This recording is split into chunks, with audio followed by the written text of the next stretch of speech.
So news that's affecting the school safety industry this week.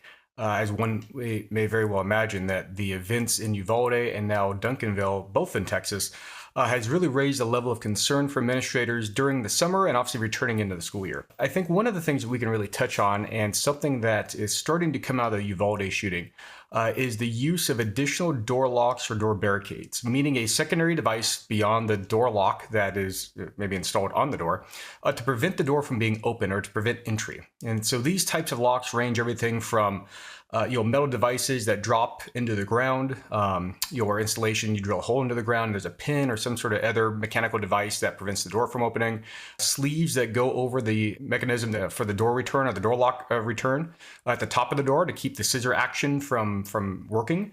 We've seen devices that actually go around the door handle and then essentially attach or go around to the side of the door frame to prevent opening. There's any number of these types of devices. And recently, the conversation has sparked again about the use of these devices, not necessarily because of their effectiveness. I think everyone can agree that these devices are very effective in keeping a door locked and shut. But that right there lays the problem. What happens if law enforcement or somebody else needs to open that door? And so this conversation is starting to circle around essentially compliancy. So the compliance of building codes, the compliance of the fire code. The devices that are being used need to be fire code and or building code compliant. And that means different things in different regions. But essentially, the device has to be tested and ensured that, number one, egress can happen in the event of a fire or other emergency inside of that classroom. That's obviously fairly important. But also, and I think the conversation is also starting to swirl around, how can these devices be defeated from the outside by either law enforcement, facilities director?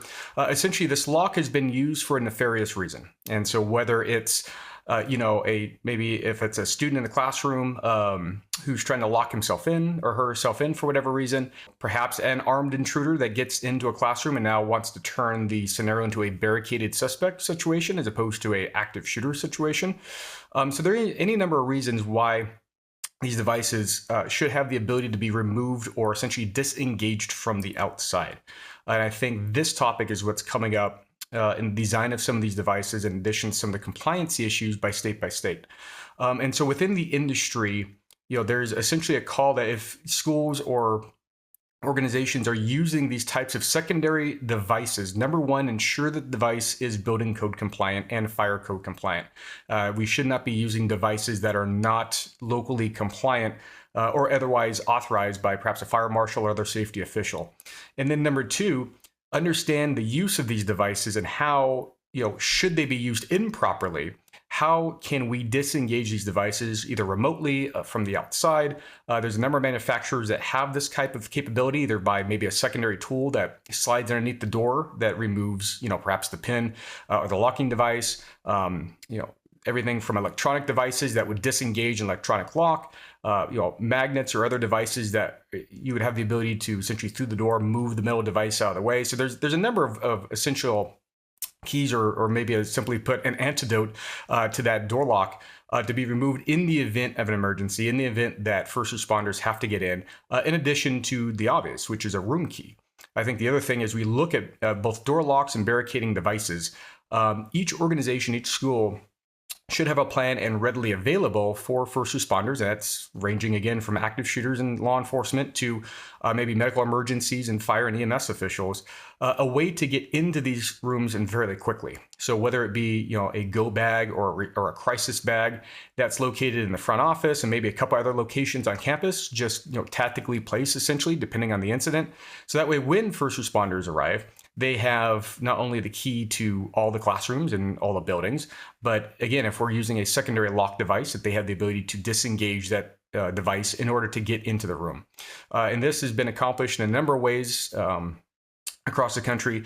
Some that simply have very easy to use keys, have what we often see is these red fire boxes or lock boxes around the campus. So that way, any emergency official can use their key, get into that anytime, 24 hours a day, and be able to get into a classroom.